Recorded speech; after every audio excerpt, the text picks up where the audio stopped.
This is Euroscopic, your weekly roundup of what happened, what's happening, and what might happen in and to Europe. In partnership with EU Observer, we bring you insights and reporting from their people on the ground across the European Union and beyond, plus interviews with European policymakers and analysts. I'm William Glucroft, a journalist who writes the Germany Substack newsletter called The Schland. And I am Martin Gack, author of Inconclusive Thoughts. We are recording on Thursday, May 30th, 2024. We're, of course, going to be discussing the upcoming European elections. Martin and I are going to be going through some of the questions to figure out who should we vote for. We also have two excellent interviews. We bring Simon von Dorpe back to the show from Follow the Money, talking about some of the seedier parts of the European Union, and Assistant Professor of International Human Rights Law at the Trinity College, Dublin, Michael Becker, who really knows his stuff about things going on at the International Court of Justice in The Hague. All of that, much more, coming up. So, Bill, how is God's America? Yeah, welcome back to, I'm in the New World, right? Welcome back to the New World. Always a bit of a jolt, crossing the Atlantic. It's always a bit of a reverse culture shock coming back here. Because there are things that are very pleasant about this place, and there are things that are very unpleasant about this place. So just tell me about the pleasant ones. Well, the key word to the United States is convenience, right? Everything has to be convenient, quick. Often, it's a bit like what they say, how, the quasi-conspiracy theory of pharmaceutical companies creating a problem or a disease just to create the drug for it, to cure it. That's a little bit like America. It creates problems that actually don't exist. It creates inconveniences for you, only to then be able to sell you a solution to that inconvenience. I'm thinking like how spread out everything is, how it takes so long to get anywhere. You have to drive absolutely everywhere. You just to go from, run one errand to the next, you have to get in your car to the next parking lot, rather than making things compact and zoned more properly. So, of course, they then sell you the convenience of where you're just trapped in your car all the time, which people don't seem to like. Like, it's just like a fact of life. Some people love their cars, but there are a lot of people that really don't like it. And they're trapped in the circumstances they're in. I always get the sense when I land in the U.S. That just upon contact, I begin to develop different forms of obesity. Not only actual adiposity, because I spend a lot of time sitting and eating things that I should not be eating, but also kind of like mental and existential obesity. I mean, the sense that, why would I even move if I can just do everything from my remote control on my couch? And I would not say that was exactly the signature of my 20 years of American life, but most certainly, I do feel it on Sundays when I need a Twinkie, and there is nowhere in Berlin where you can find one because everything is closed. That is true. I mean, everything's open for you, right? It's customer service. I mean, people are very friendly and helpful and open. There's almost a sense when I come back that like people know they have to stick together because there's nothing behind them if people fall through. Like you have to stick together with each other and be kind to each other. For as much as the U.S. has a massive gun problem and violence problem, there is also this sort of social cohesion kind of backed up by the fact that there's nothing backing you up. So people do kind of stick together in that sense. But yeah, the obesity, there's sugar in everything, right? Even like a slice of white bread has more sugar in it than you realize. And everything is so sedentary. Saccharin or adulterated matters go all the way from, candy to upper echelon politics. So yeah, well, speaking of and of course, there's no escaping that we're just months out from the elections here in the U.S. And I came back to my parents' house to just like all kinds of political spam. I don't know how these political parties, the Democratic National Committee, I don't know how they have my address. I don't know how they have my name. But they're sending me all kinds of stuff to send donations and support, and this is the end of democracy if you don't get behind us. And it's crazy the amount of spam that people get, that just people are fed up with it. But again, much like the driving, just part of the system. it's really quite remarkable that, I mean, political advertisement in all sorts of ways, I think, is in my mind partly culpable, partly guilty for turning people away from politics. I mean, at a certain point, it's not really just that it's bad news after bad news after bad news. It's that you just don't want to hear them anymore. I mean, you just don't want to hear the robocalls. You just don't want to hear their talking points. It's, so I think that contributes to it. Anyhow, we have a pretty great episode, I think. We have an interview with Simon van Torpe from Follow the Money, and we have this other one with Mike Becker, which you already mentioned. But before we get to that, what are the big news that you've been following? Well, from here in the U.S., that's the other thing. Everything feels so far away. You do really understand how isolated you are from the rest of the world when you're in the United States, despite it being the so-called leader of the free world. But of course, watching very closely not only the humanitarian effects of what's going on in Gaza, but also the political ramifications, dovetailing, as we will talk with Mike Becker about, dovetailing with the recognition of the Palestine as a state by Ireland, Spain, and Norway, maybe more countries coming up. I mean, even though we knew that was coming, it's still quite a momentous occasion for major European countries, rich European countries, to be making that call to basically fall in with most of the rest of the world, or most of the world. I was looking at a map recently. Most of the world recognizes Palestine as a state, except for, of course, the United States and a handful of other countries in Europe. So we're actually the outlier, right? The West is the outlier. We are not setting the trend here in this case. No, I mean, obviously, the question that still looms large, as far as I'm concerned, in terms of the American wilderness and the effect of Gaza on that wilderness is how it will actually hit the elections. Because what I see, especially after the absolute miserable performance of Kirby, sort of defending the Biden position after the Rafah massacre, I see more and more voices coming from farther and farther sort of corners of the American political system. Not only the left, not only sort of, the Dearborn, Michigan Muslim community, but really, I mean, evangelicals, all of a sudden, Republicans, the Carson Tuckers or Tucker Carsons of this world, seem to be beginning to take a really strong position in relation to Gaza, which leads you to wonder, how is it that, the main body of the Democratic Party will look at this as we move closer and closer to the elections? I mean, it is a lot of blood, and the images were horrific, to say the very, very, very least. And the Biden administration reacted in this completely tone-deaf, almost mumbling its way through what should be a major political crisis. And on that note, I'm curious. I will be interested after the European elections, when the polling data comes out, when things are clear about why people voted for whom, just to what extent Gaza plays in people's voting decisions. My feeling is less in the EU than in American politics, where it really takes so little to flip an election in the U.S.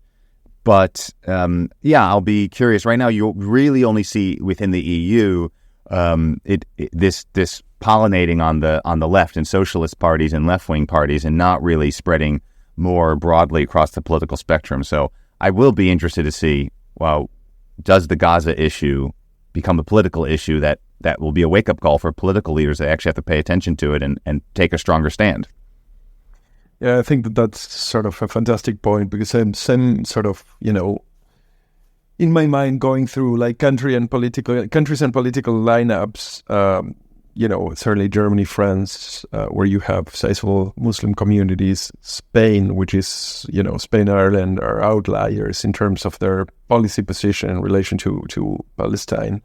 You don't really have in those places political alternatives, right? I mean, if you're left, if the left of the center possibility is Scholz and Baerbock with her feminist foreign policy, it's very likely that as a Muslim voter, if you're very concerned about Palestine, you have nowhere to go, right? I mean, if it's between Le Pen and Macron, you have essentially nowhere to go. Although I don't know if you saw this, but Macron has been whistling to the wind, especially after the Rafah massacre, about the importance of respecting the ICJ, the ICC, and the importance of essentially a Palestinian state. I mean, that is probably campaign messaging. But, we have to give it to him. At least he made an effort. At least he seems to be aware that those voters are there. Not that he cares about Palestine. I mean, we wouldn't want to accuse him of that. But, there is some sort of awareness, it would seem. So what else? So beyond that, if there is a beyond that, what else have you been tracking this week has popped up for you? Well, it is not completely beyond that. There is, a bit of an epidemic of police brutality in Germany, which is actually building around pro-Palestine protests. In Berlin, it has been particularly brutal. There's been some scenes that you can now sort of easily find on Twitter and other social media platforms of cops just behaving in a thoroughly American, policing way and just beating up people in the streets with camerons as they are being filmed. And so far, I mean, because Berlin has not only elected a right-wing mayor, but really somebody that, has some really very strange, very far-right, let's say, souvenirs in his file. What he does is essentially Wegner goes out and just kind of applauds the behavior of the police. This is, I think, creating an amount of tension that it's kind of unheard in Germany, in which you're really seeing out in the street a certain amount of state repression, which I think Germany, by and large, congratulated itself of having overcome. So all the accusations that come with it are the usual ones, which is, Nazis, fascists, etc. So I think that this is a big story, and it's obviously evolving. The other one that I think has become really quite important is the fact that in Germany, as you have seen, the AfD, the far right, seems to be collapsing only a week and a half away from the European elections. The party has sort of essentially fallen in complete disarray. They have censored their top candidate, Maximilian Krah, and they've been basically pushed out of ID, which is their bloc in the European Union, because of declarations of Max Krah. Because they're too far right for the far right. They're too far right for the far right, or some of these assertions were too far right for the far right. I mean, to make clear what happened, Max Krah was interviewed and he was asked about the SS, and he said that one could not simply condemn sort of wholesale all members of the SS. And I mean, the historical point is probably fair enough, because there were 12-year-old kids or 15-year-old kids that were recruited into the SS, or were actually captured and made into the SS as the war was coming to an end, and so on and so forth. But I mean, that seems to be a point for very fine-tuned academic conversations, not for political campaigning, right? So the moment this actually sort of appeared on the scene, everybody reacted, and the FN, or the now Rassemblement National, which are essentially the centerpiece of the ID bloc in Brussels, probably not because they disagree with that, but mostly because I think they're trying to, profile themselves in a way that fits with the maximum leader of the far right in Europe, which is Giorgia Meloni, who is herself trying to, ingratiate herself with von der Leyen. They are trying to shed not only the name far right, because now under the new branding they're center right, or as they say, the singer previously known as far right, but they're also trying to sort of get away from some of these agenda items and very unsavory political positions. I mean, the thing is, I love this story for many reasons, but it's really because Germans are this is another example of how terrible Germans are at marketing, right? They said the quiet part out loud, and all the time, Germans are the German kind of culture, the political, is so on the nose. It's so bald-faced plain and so unaware of kind of their audiences, their surroundings. As you rightly point out, it's not like Marine Le Pen maybe has some other viewpoints and might actually very much agree with the AfD. It's just, don't say it so loudly. You're embarrassing us. And once again, you have kind of a German force, in this case the AfD, coming in and just kind of mucking up the bigger strategy, the bigger plans for everybody else, and basically they had to go. Yeah, I think that's correct. I mean, I think what you're seeing at this hour, beyond the German question, is really the issue as to what a far-right bloc coalesces into the next session of the European Parliament. And I am pained to say that everything at this stage, and, there is an article published this morning, I think, by Politico EU, everything seems to point out to, a far right, especially, particularly, or in fact, if there is an alliance between the ID people of Marine Le Pen and the ECR people of Giorgia Meloni, if that alliance actually, comes into existence, that will become the second largest bloc inside the European Parliament. The effects of that on European politics will be massive. And I think that what we're seeing now is a bit of the birthing pains of the emergence of this one European far-right operation. I think that there are many reasons to have hope that this will not actually completely emerge, precisely because these things show breaking points among these different parties, alignments, and associations. It's not enough to say that, well, they have different national interests, like people like to say, therefore they cannot really form an alliance. This is nonsense. I mean, there is an imbrication, there is an overlap of consensus. They might actually, be against sort of forms of cosmopolitanism and wokeism, as they like to call it.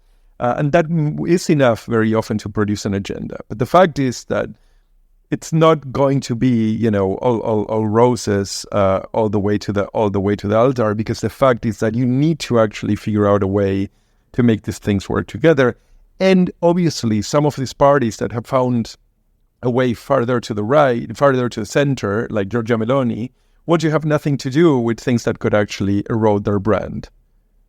So, Martin, you and I are going to take a test later to see maybe who we're going to vote for. I hope your results don't show up for wanting to vote for any of the ID parties, but we're going to hold that for later in the episode and turn over to some of these bigger issues, these underbelly issues, as you like to call them, with Simon van Dorpen.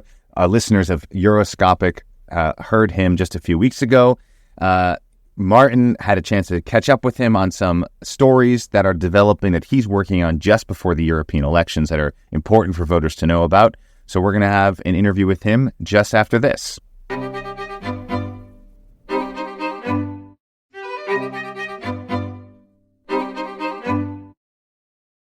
Simon van Dorpen, thank you for being with us again.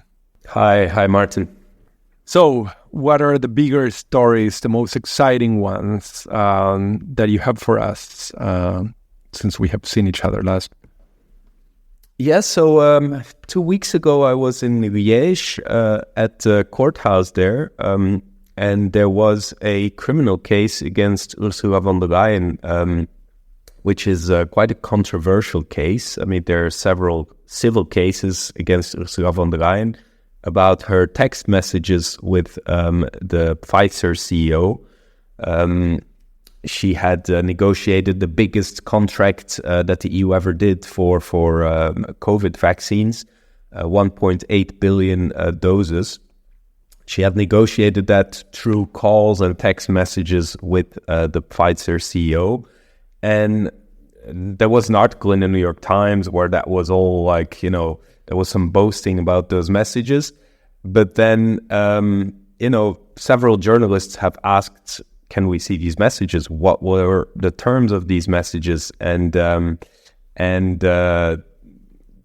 Commission never wanted to reveal them. So there have been several actions. The Ombudsman criticized this. The European Parliament criticized it. There's a court case in in Luxembourg, an administrative case, but this is the most controversial case. It's a criminal claim filed in 2023 by a citizen activist, lobbyist called Frédéric Baudin, and he went to an investigative judge in Liège who started a criminal investigation, which is at this stage not an official case yet, an official trial, so it should still be confirmed. But where I went to Liège was a pre-hearing, let's say, and yes, it was quite interesting. There were several anti-vaxxers who have joined this case, who were in front of the building, sort of with boards of people who died from COVID vaccines, shouting things about Ursula von der Leyen, and the hearing itself was behind closed doors. We knew that beforehand. But it was also delayed. So basically the court decided that the hearing would now only take place on the 6th of December, which both von der Leyen's lawyers and the complaining parties, because it's not only Baudin anymore, it was also that Poland and Hungary have joined this case. And the complainants said that this was a victory for them. And von der Leyen's lawyer said it was a victory for her. So, yeah, it's a typical outcome of a court case. How do you think this might develop, if at all? I mean, do you think that this is going anywhere? It's a big question mark. We don't know what's in the file. I mean, I actually, after the hearing, I saw somebody who works for the court carrying the file outside. I made a little joke pretending to give it to me, but it didn't work. But it was a huge file. It contained several thousand pages, and this is also what I've been told by people close to the case, that indeed it contains, for instance, a report from the corruption unit of the Belgian police. Now the question is that important? Is that big? Are there any new revelations, or is it just like interviewing people who know nothing about it? Because von der Leyen herself is protected by immunity. So it depends. One of the important things that was discussed, I think the main issue here is which prosecutor should be competent, because the European Public Prosecutor's Office has taken over this case quite soon after the criminal complaint was filed. And they basically want to close this specific investigation down for several reasons. One of them being that they have their own investigation already into these same facts. It's a bit broader how they word it. It's like an investigation into the vaccine negotiations between the EU and several manufacturers, but we can assume that these issues are also part of them von der Leyen's text messages with Pfizer CEO.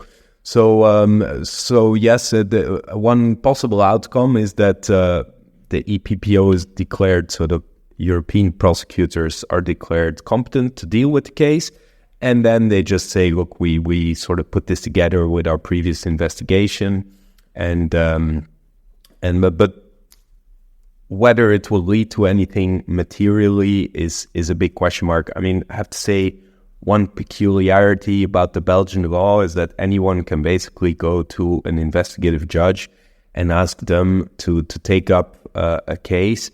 And if it's not like outrageously, weird, the demand, the judge is going to investigate it. And here, I mean, we have several institutions which have criticized the Commission, as I said in the beginning, about like these messages and how this was handled. So yes, it's not completely absurd that an investigative judge starts looking at it. Now, whether that will really mean that there are criminal acts committed by von der Leyen is another question. It's quite remarkable, right? I mean, von der Leyen herself and her commission seem to just be the gift that keeps on giving to anybody interested in questions of corruption, but also, all these little conspiracists running around Europe claiming that Europe suffers all sorts of political malaises. So, for instance, democratic democratic deficit, as they used to say at some point. There are more stories associated with von der Leyen, right? I mean, that they keep prospering, it seems. Anything else?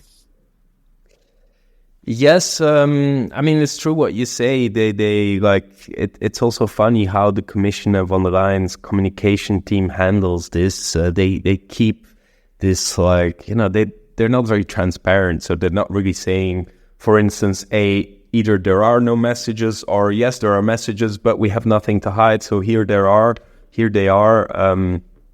I mean, yeah, this just keeps the whole thing going, and then the EPPO, what we mentioned before, is that the European prosecutors are the ones who can deal with this.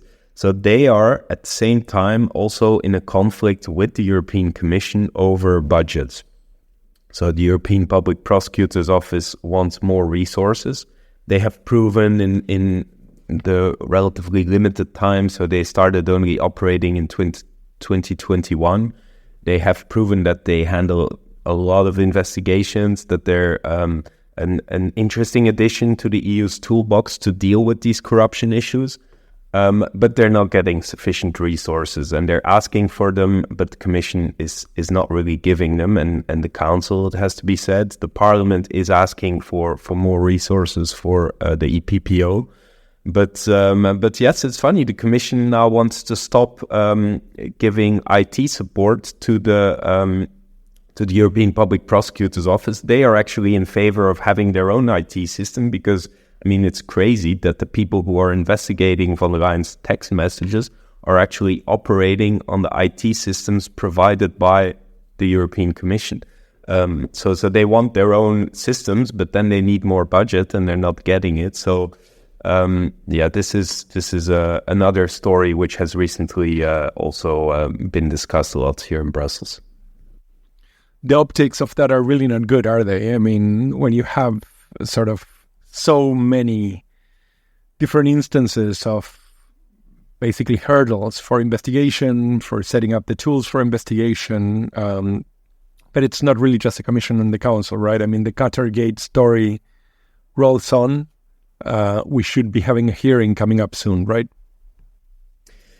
Indeed, the Qatargate case is obviously the biggest of the EU corruption cases where we really know. I mean, it still has to all be confirmed in court, but we know that there was a lot of cash money involved, which in itself is already a criminal wrongdoing in Belgium. But no, it's now set for a hearing, which is going to happen quite soon. It's a hearing behind closed doors as well. It's the same as in the von der Leyen case. It's still part of the investigation, but it could already lead to the conclusion that some of the main suspects in the case, so Eva Kaili, we all know the vice president of the European Parliament, former vice president, who was one of the main suspects in the case.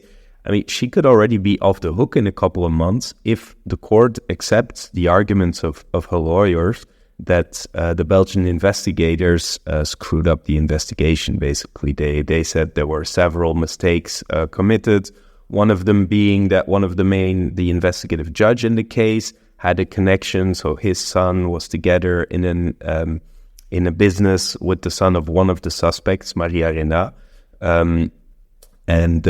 So they say this judge should not have handled this case because there was a conflict of interests. Now that is one of the arguments they will bring now to this hearing.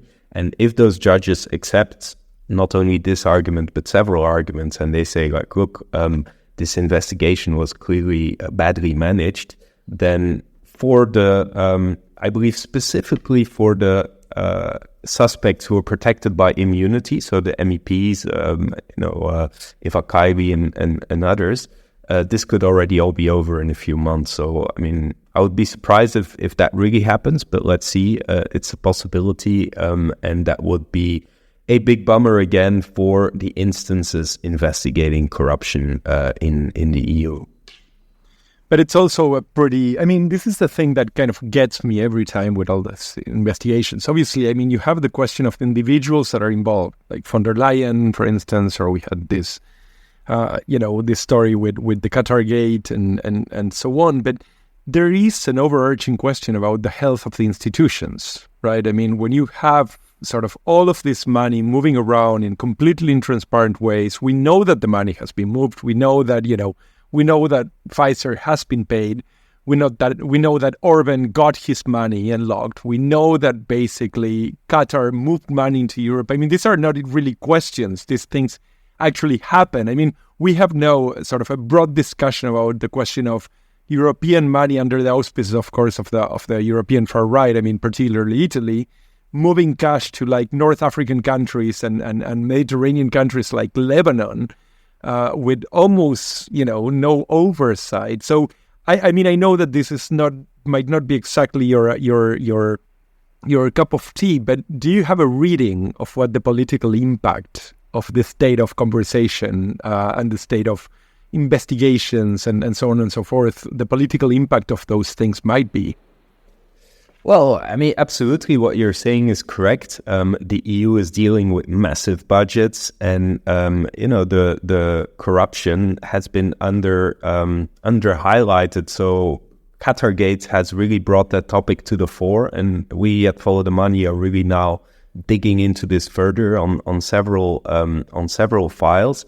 And I think what strikes us, and we've been having this conversation at our office, but also externally, is that the EU is becoming more and more important. It's becoming more political as its leaders, from Jean-Claude Juncker to Ursula von der Leyen, keep saying, a political commission, a geopolitical commission.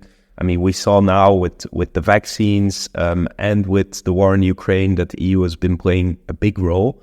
But with that increased power comes, of course, increased responsibility and a necessity for transparency, and that has not been following so far.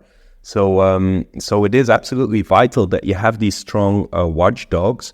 I mean, one thing on let's say the positive side is that you and I can discuss this, can broadcast this, and we will likely not be in danger, which would be happening in countries where the rule of law is affected to another level.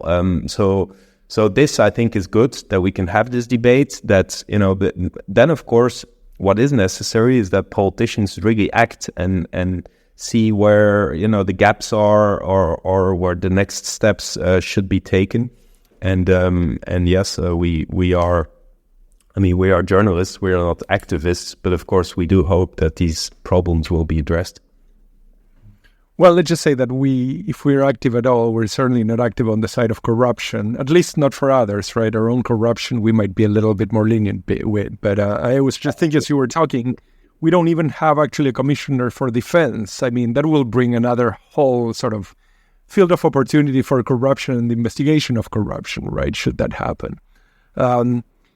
In any case, Simon van Dorpe from Follow the Money, I strongly encourage our listeners to go check Follow the Money. It's really just brilliant stuff and kind of, eye-opening and gripping stuff through and through and through. You can find them on their website, and you can come visit us. Sorry, let me try that again.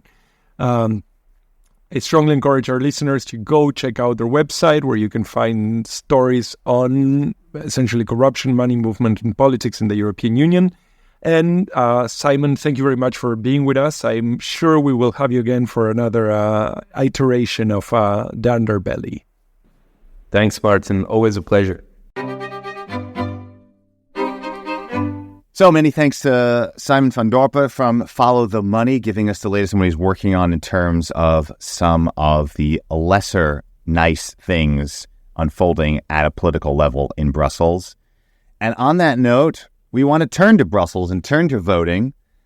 For those who do get to vote in the European elections, some people know that there's a way to find out who they should vote for, because there are so many parties and it's so broad and it could be so complex, it could be quite overwhelming. And we thought, for a little bit of fun, that Martin and I would go through, this questionnaire that will try to match you with your party of choice. Now, I can vote in European elections. I do have a German passport. Martin, despite his many European languages, unfortunately cannot yet, but we're going to pretend that he can. And given his close affiliation to Italy, we're going to have Martin run through the Italy voting questionnaire. I'm going to run through the German voting questionnaire. We're doing this live for purpose of transparency. I have actually already done this for fun because that's how much of a nerd I am a couple weeks ago. But Martin has not yet done this. I have done this, but I'm going to try my best to not let my previous experience bias the questions. Martin and I are going to discuss this. Now, for those of you following along at home, they can go to votematch.eu, which is where we are looking at right now. And from there, you can choose your country that you vote in, and that will bring you to country-specific questions. So I'm going to click on Germany, and Martin's going to click on Italy. Are we there yet, Martin? We're there, my friend. We're there. All right. So I'm starting the test in German. Now, of course, mine, is in German. I assume Martin's is in Italian. So we're going to do some quick on-the-fly translations for our English-speaking audience that doesn't necessarily speak German or Italian. Do forgive us if our translations aren't 100% perfect because we are just doing this on the fly. So I have 38 questions on my side on the Wahlomat. The German one's called the Wahlomat. What's the Italian one called? I actually, this is the Itamat. Itamat. Expected, and it's only 30 questions. So actually, I mean, with fewer issues, they can still give me the precise idea of what my political and ideological alliances and Well, we know how precise that Germans like to be, and they go a little bit longer. So I have 38 questions. The Italian point is everybody knows that, we who spend a lot of time in Italy or live or were born in Italy, we like pasta, we like pizza, we like wine. So those things are already settled. That's a good point. These are not controversial questions. So now we're going to go very quickly through these. Of course, if you're doing this yourself, you can read more into the background information to get more understanding of what the issues are. We're just going to go through the question. And then on my side, and I'm sure on Martin's as well, we have you agree with the question, you're neutral on the question, or you disagree with the question. Is that what you see on Itamat? That's exactly what I see on Itamat. And what I would suggest is that we answer and we kind of tell our friends what the hell we're talking about. Yeah, exactly. So my first question is the EU should be able to tax itself, have its own taxes. Right now, the nation states, the member states tax, of course, and the EU gets funding from the nation states. But this is asking, should the EU have its own taxes? What's your first question? My first question is Ucrania nella UE, so Ukraine in the European Union. Should Ukraine become a member of the European Union? Okay, now remember, I've done mine already, so I know that question's coming up for me. So it's interesting that's Italy's very first question. I don't know if that means anything, but yeah, it has become fairly important because Italians are very exposed to the question of Ukraine. A lot of it has to do, of course, with the fact that the far right, Milan included, have had a very ambiguous position in relation to Ukraine. So I think this is the reason why this sort of figures so prominently. Now, I will tell you, my position is that no, that Ukraine should not become part of the European Union. I really don't know which, particular agreement Ukraine should engage ultimately with the European Union. Could be some sort of advantageous thing for their economy, for like movement of people, but the idea that you would have Ukraine with all its not only corruption but political liabilities become a member of the EU, sort of take part in the parliament, take part in the commission, be part of the council, eventually, as we're gonna see in the next couple of days, taking over the rotating presidency of the commission with a potential Russian-friendly or Kremlin-friendly Kiev is something that I would really not want to see. So I would say not in agreement, non d'accordo. Yeah. Now, I stimme zu. I agree that the EU should be able to raise its own taxes. It's kind of ridiculous that the EU has a parliament. The whole idea of a parliament is that it has the power of the purse and that it can't actually control its own budget. So as much as we're all against taxes, nobody likes paying taxes. If we want the things we want in a more unified European Union, I think we do need taxes. Obviously, how that works with the taxes we already pay to our municipalities, the nations we live in, I think that's a finer point. But very broadly speaking, I would say if the EU wants to be more unified, it needs to be able to tax on its own and not just rely on its member states for money. So that brings us to our next question. Mine is the Verbrennungsmotoren, the combustion engine, which is of course a very contentious issue in Germany, that vehicles with combustion engines should, beyond 2035, be allowed in the EU. They should still be allowed in beyond 2035, which currently that was the big argument, that they should be banned after 2035, which German political parties were, at least some of them, were against. What's your question? My question is about the minimum salary, so minimum income, and it asks if, as a matter of fact, the European Union should impose on its member states a minimum salary, so a base salary, defined over a national base. So meaning that, it probably would have sort of as a marker the national economy. I have to tell you, I'm very curious to see if the ITAMAT has anything about internal combustion engines. My intuition is that would not ring here, that this is an issue for the Germans.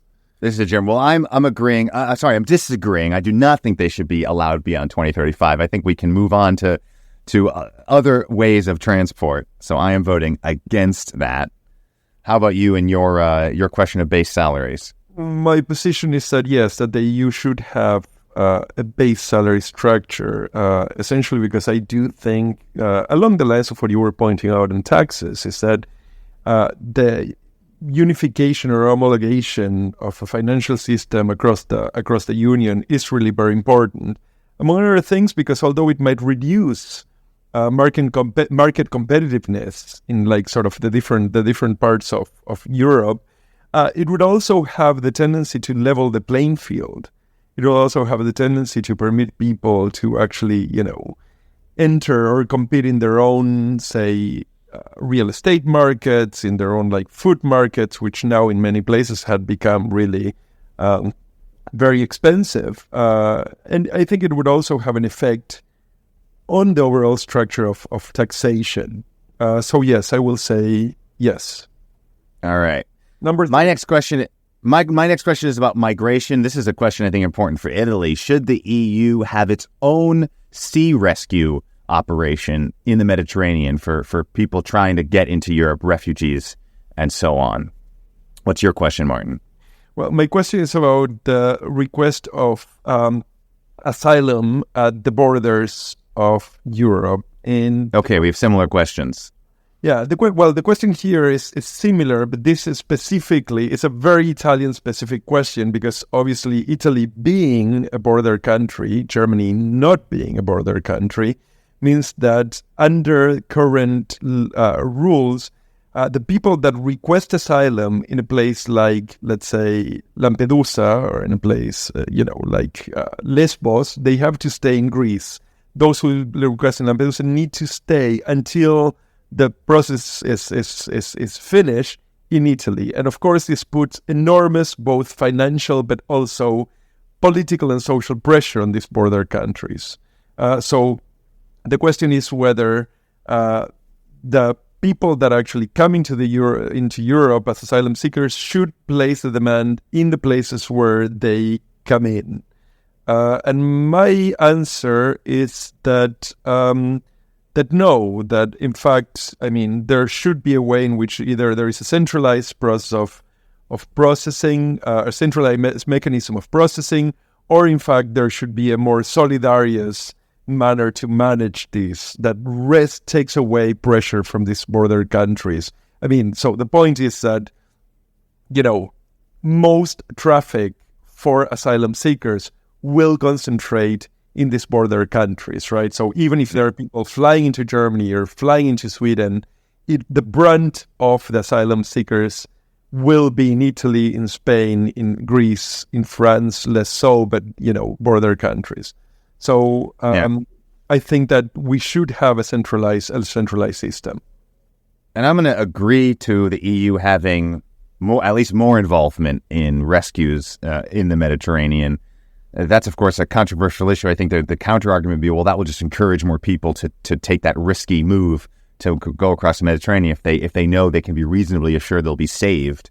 Nonetheless, it is the moral and political responsibility of a country or a political entity to rescue people in trouble in their waters, and the EU should be playing a stronger role of that. But again, that's a highly complicated question about migration flows that I think is much more than just sea rescue, yes or no. But given that this is happening and tens of thousands of people have drowned and disappeared, never to be seen again, the EU needs to play a stronger role in basic sea rescue, right?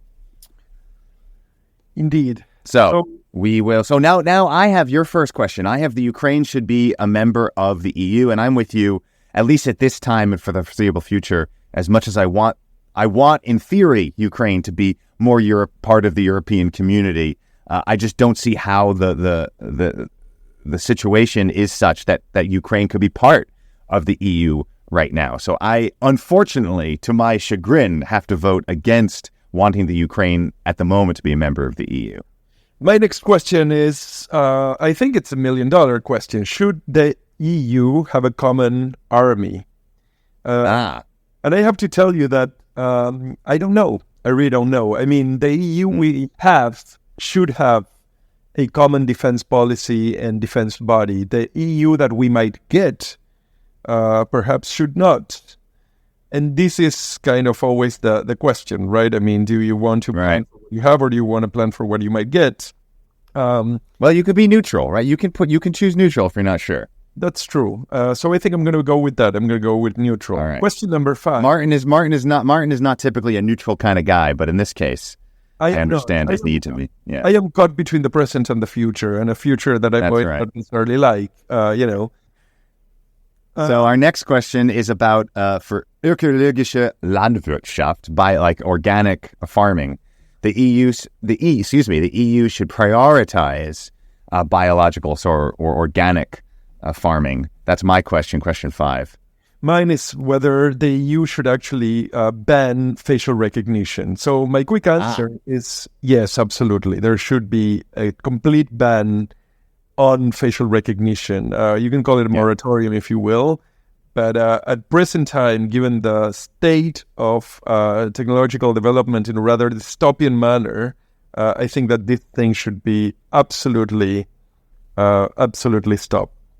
Yeah, and I'm going to make all the green voters out there very upset, because I am not in agreement with prioritizing organic agriculture. I've read a lot of things about how it's not necessarily any better. There's a lot of other aspects to take into account economically, ecologically. So organic is not always in all cases good or better. So I'm going to vote against that. Make the farmers very happy, I'm sure. We won the farmer vote, the Euroscopic has. The next question. Right. Yeah. So the next question is a national currency. Should Germany replace the euro, basically get out of the euro and go back to the Deutsche Mark? Well, I think I'm against that. And I think anyone who knows anything about economics knows how much Germany has benefited from the euro. So it's very easy for me to vote against getting out of the euro. For all of the euro's many problems, leaving it would be a bigger one. I mean, my bigger issue would be that I would not travel anymore. I refuse to continue to collect coins of countries that I can never use again.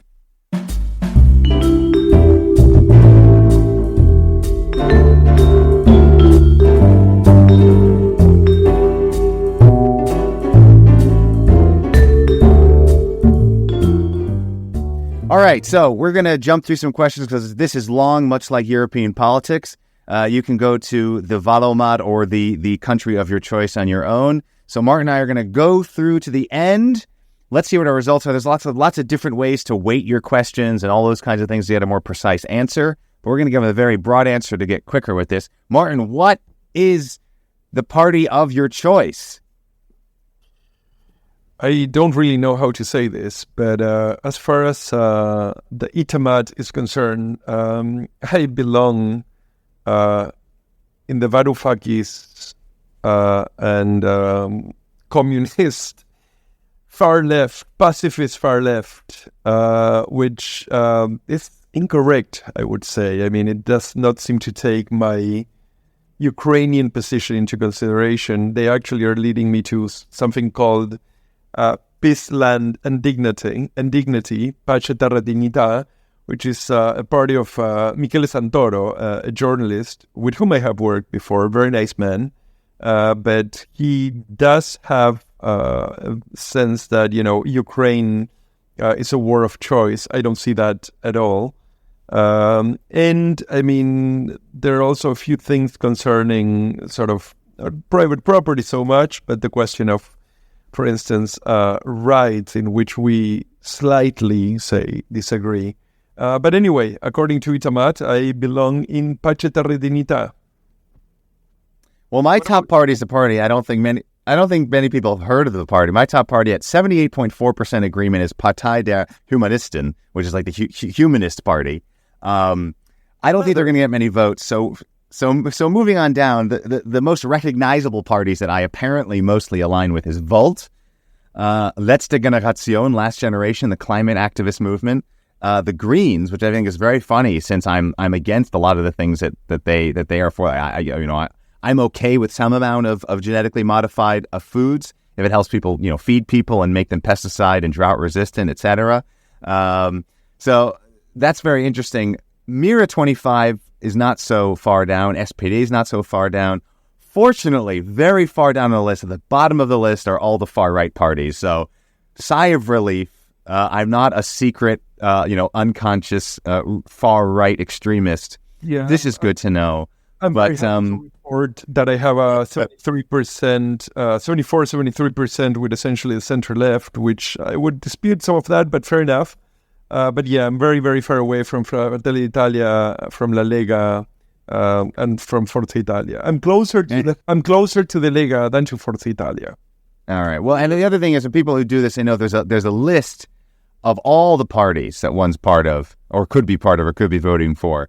And mine are very closely grouped together, which I think, as we were talking about during these questions, this system doesn't really know where to place me, because I'm everything from the Pirate Party to Die Linke to Mira 25 to Letzte Generation, all in this low mid 70s. So it's a whole smorgasbord of political parties.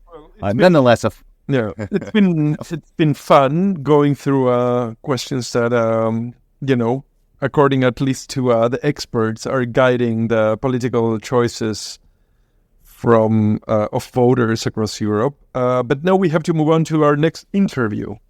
That's right. Going beyond just the European politics, but to international law, speaking with Michael Becker, Assistant Professor of International Human Rights Law at Trinity College, Dublin. He joins us to talk about the latest things coming out of the International Court of Justice and its blowback, the ramifications in European countries and the EU, right after this.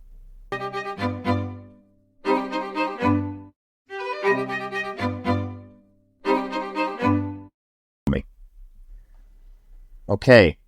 Mike, thanks so much for joining us on Euroscopic. Thank you for having me.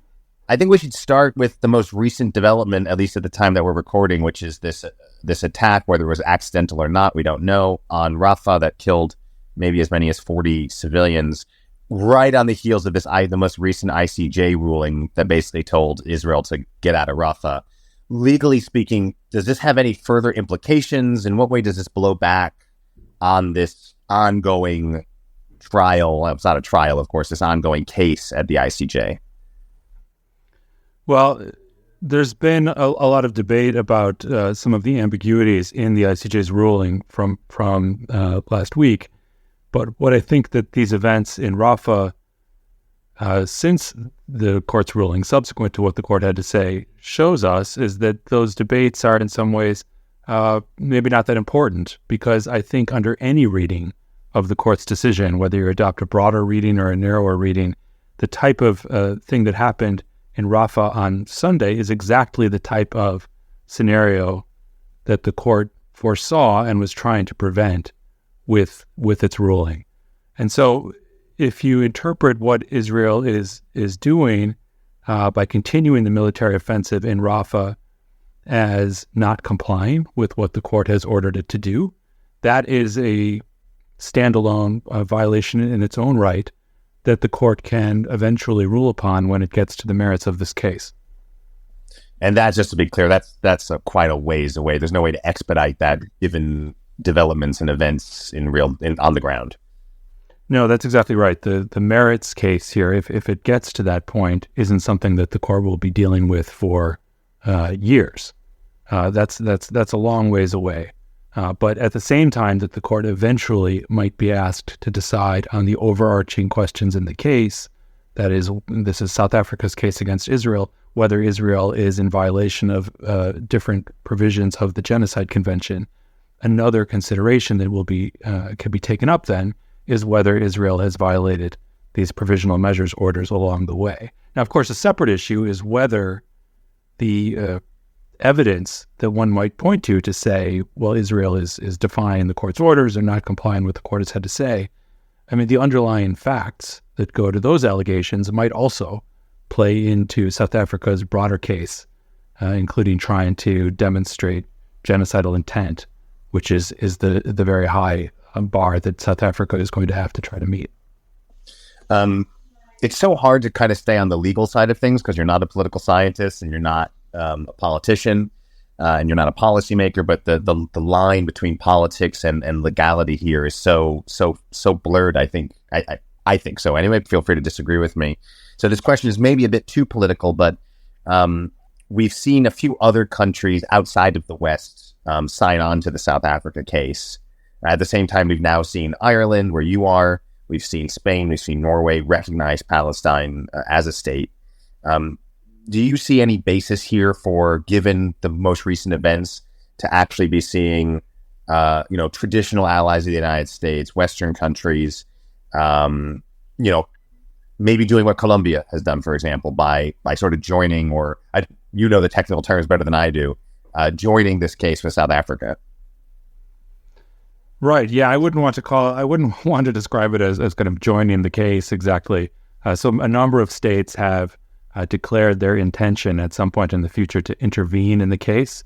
And technically speaking, when you intervene in a case at the ICJ, you're not joining the case on one side or the other. You are coming in, and the avenue by which most of these states intend to come in is to offer their interpretation of the Genocide Convention. So, yes, you're right that a variety of states, both states in the West and states not in the West, have declared their intention to intervene in the case. And that includes Germany, which made that announcement very early on, that they intend to do that at some point in the future.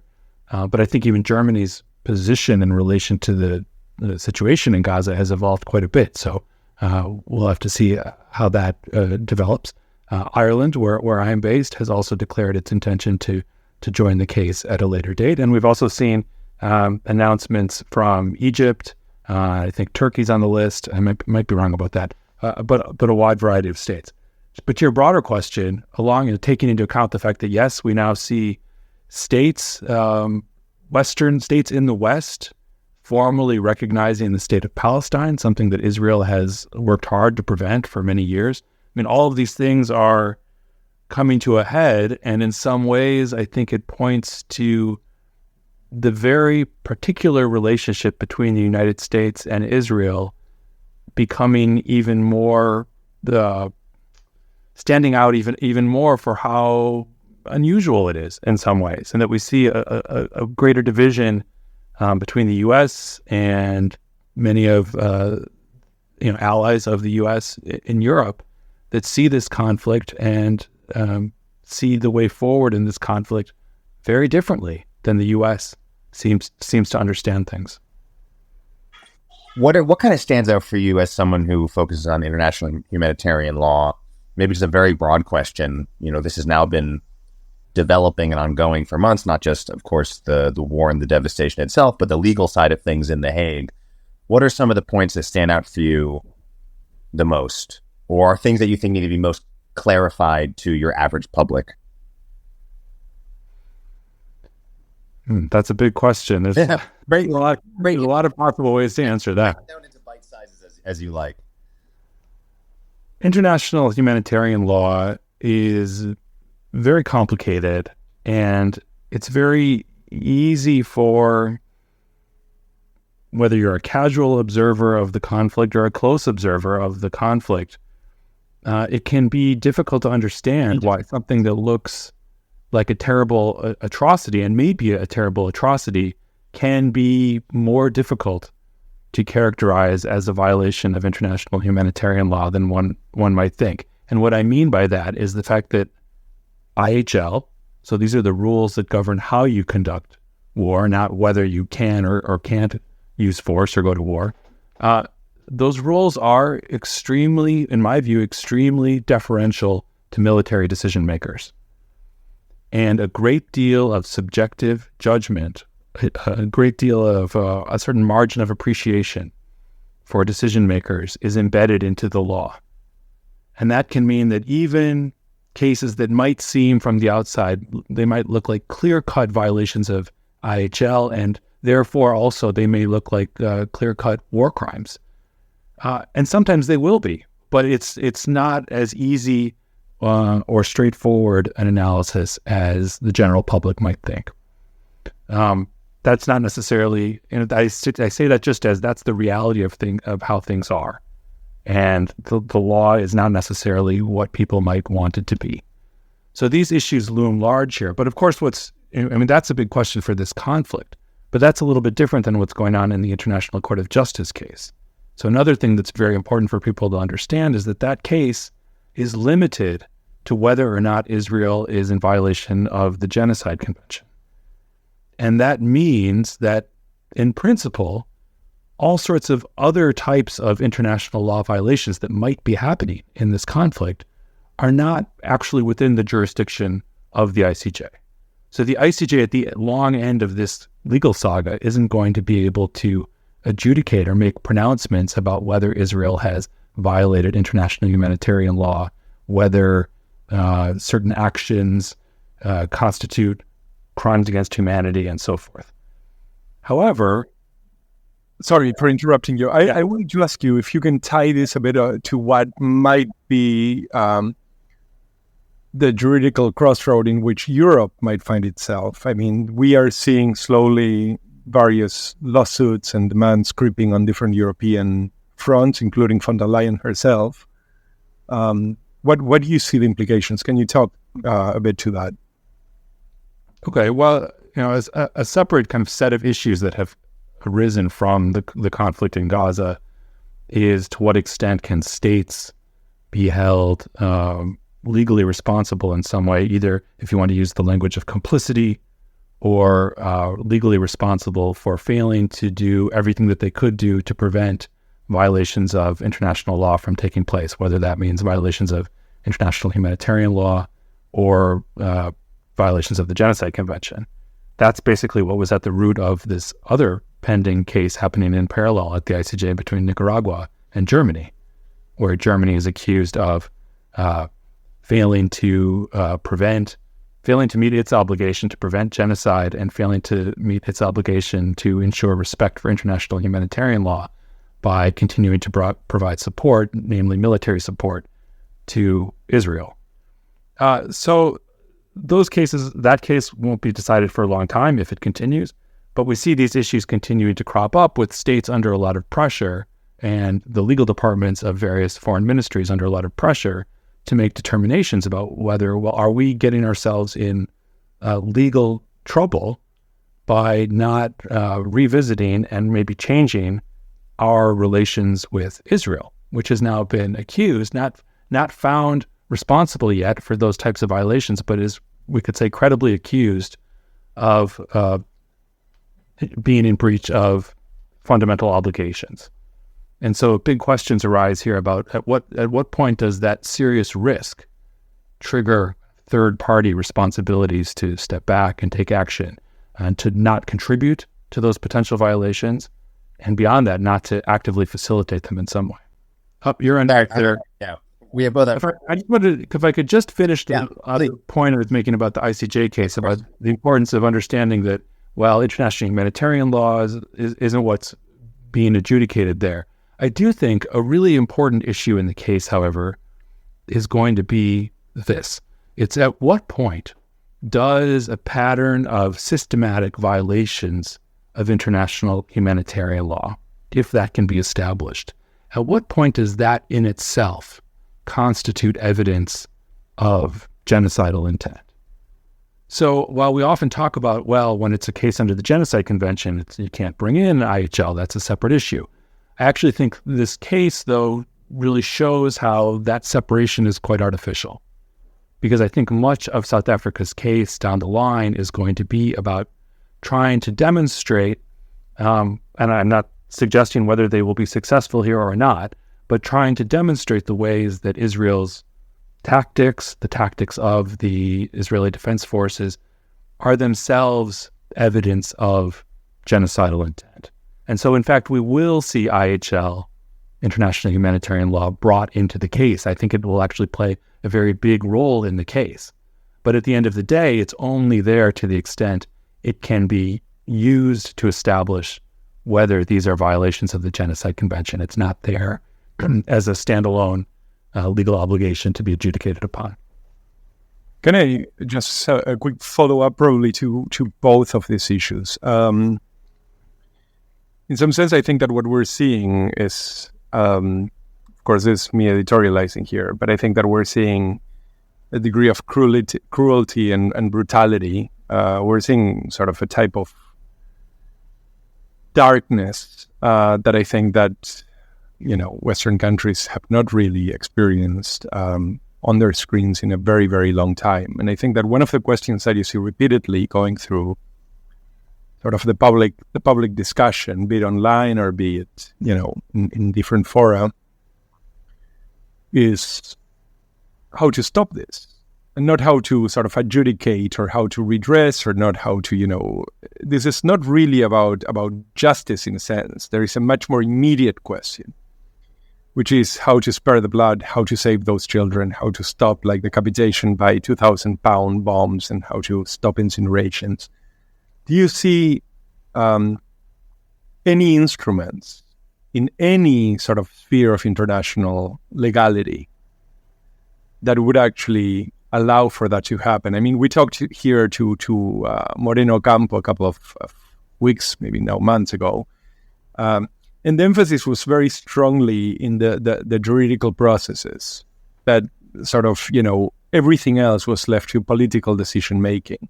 And I wonder if, in fact, there is an instance, and if there is not, and I know this may be a long question, is that not really just an expression of the failure of the system? That when the most important thing that it should do, which is save innocent lives, it cannot do? Those are big questions and big ideas. I would answer that by saying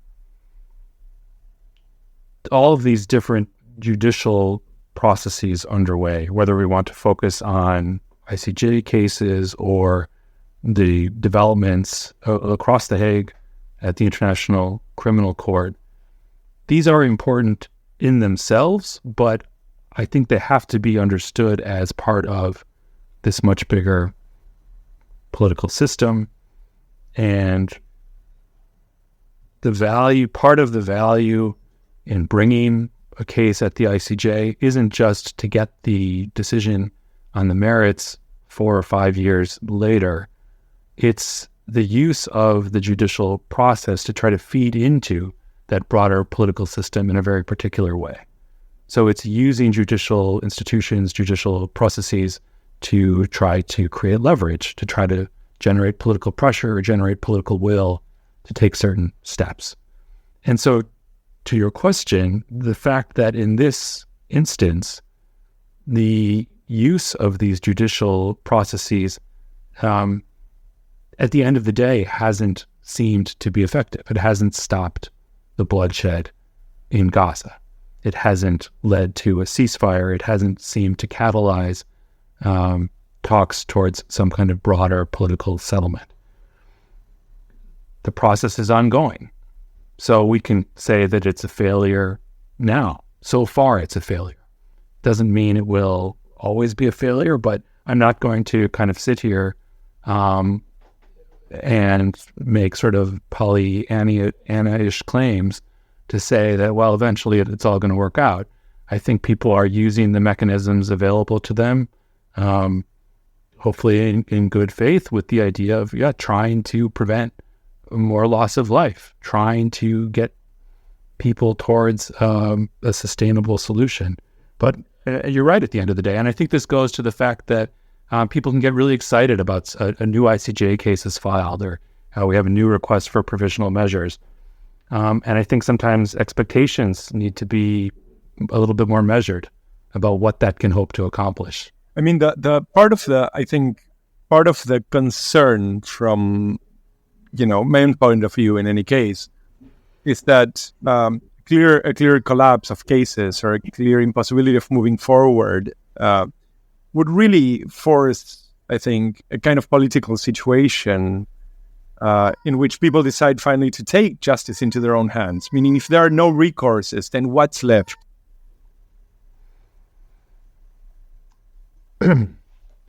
Well, if there's no recourse, what's left? I mean, in some ways, we maybe see that on the ground, the way some people are taking matters into their own hands. I don't think that's a good thing. I don't know. I don't really have an answer to that, other than to say it's an ongoing process. It takes time. That's not a very satisfying answer that people want to hear. I think a lot of people maybe hope that the various approaches taken here, obviously Israel is the respondent state in the ICJ case. The prosecutor at the ICC is seeking arrest warrants against Israeli officials and Hamas leaders as well. But a lot of these judicial processes, I think, are also directed at some level at the United States, indirectly, trying to put political pressure on the U.S. to defer less to what the way the Israeli government is not just prosecuting this particular conflict, but Israel's entire approach to Palestine. That's an ongoing process.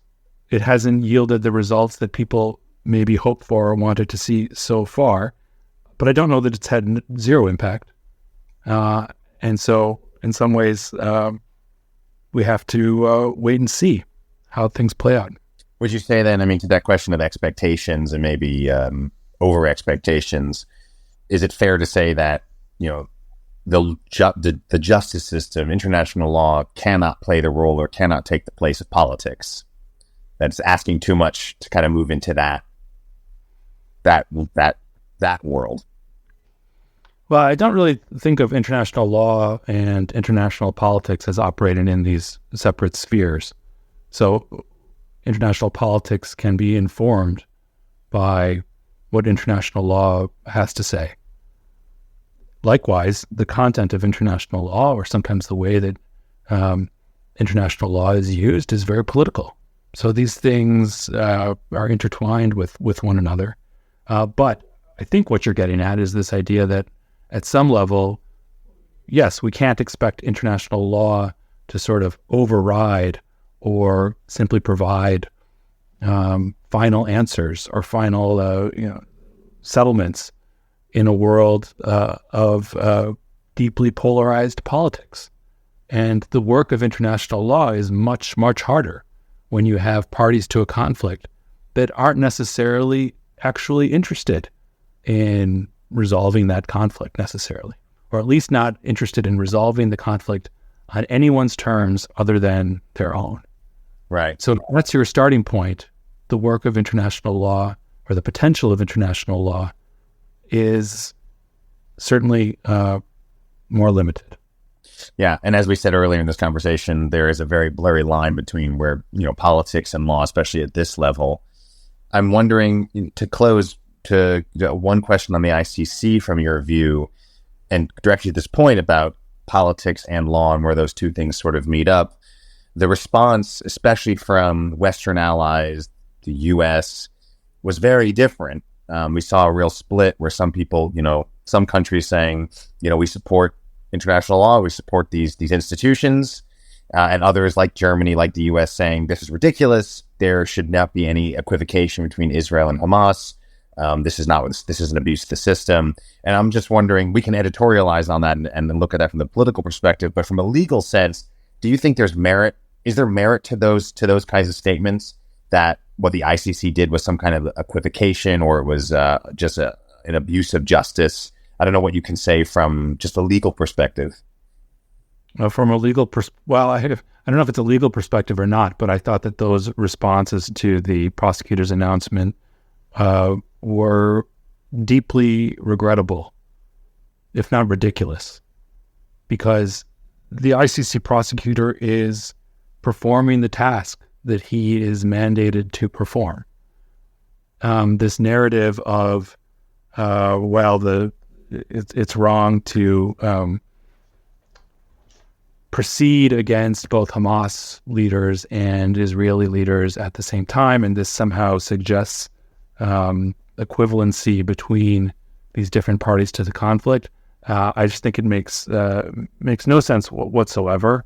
The fact that he is proceeding against both sides reflects the fact that the investigation is pointing to conduct on both sides that could constitute international crimes. And you don't only go on after perpetrators of international crimes on one side of the conflict.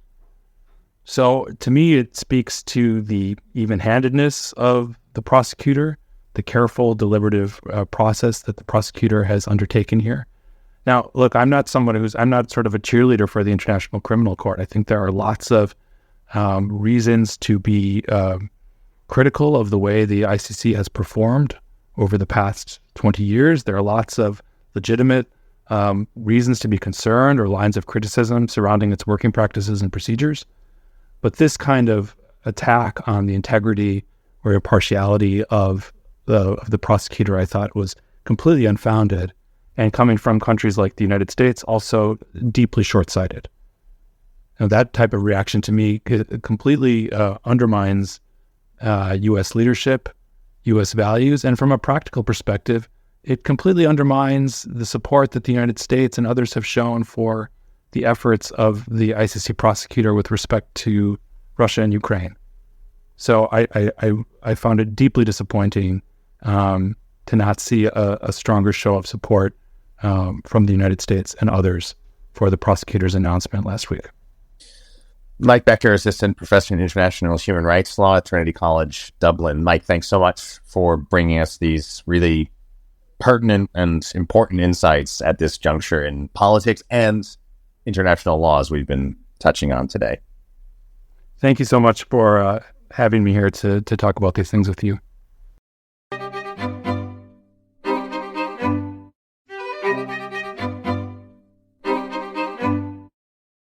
Thanks so much to Michael Becker for joining us with those incredible insights into how international law functions and what we can expect from it. And on that note, Martin, let's look at what's coming up.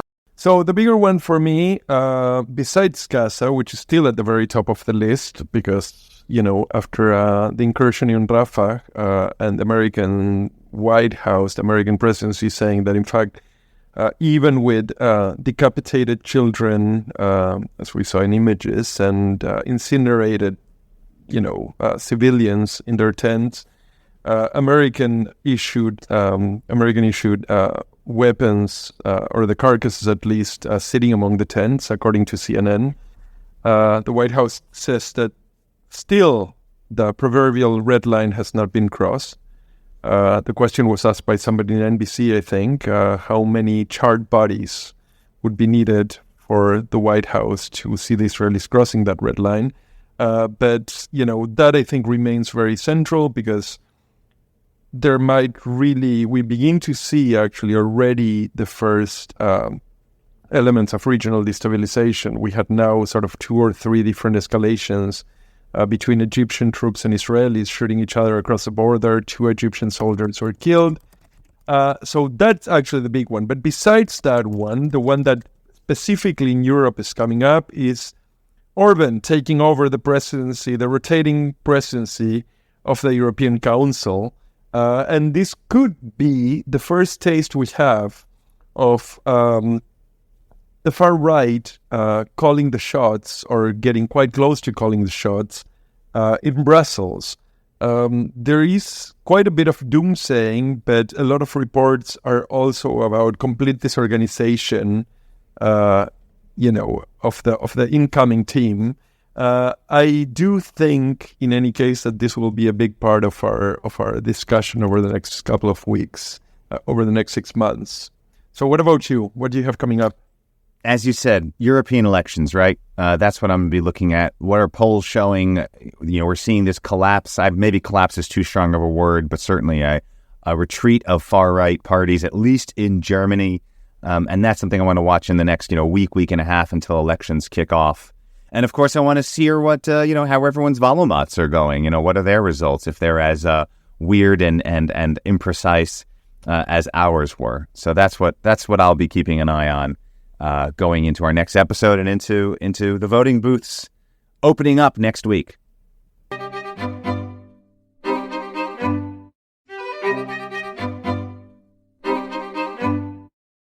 And that is it for this week's Euroscopic, written by us, produced by us, and edited by Martin. You can catch us every week either at our Substack, euroscopic.substack.com, or on euobserver.com.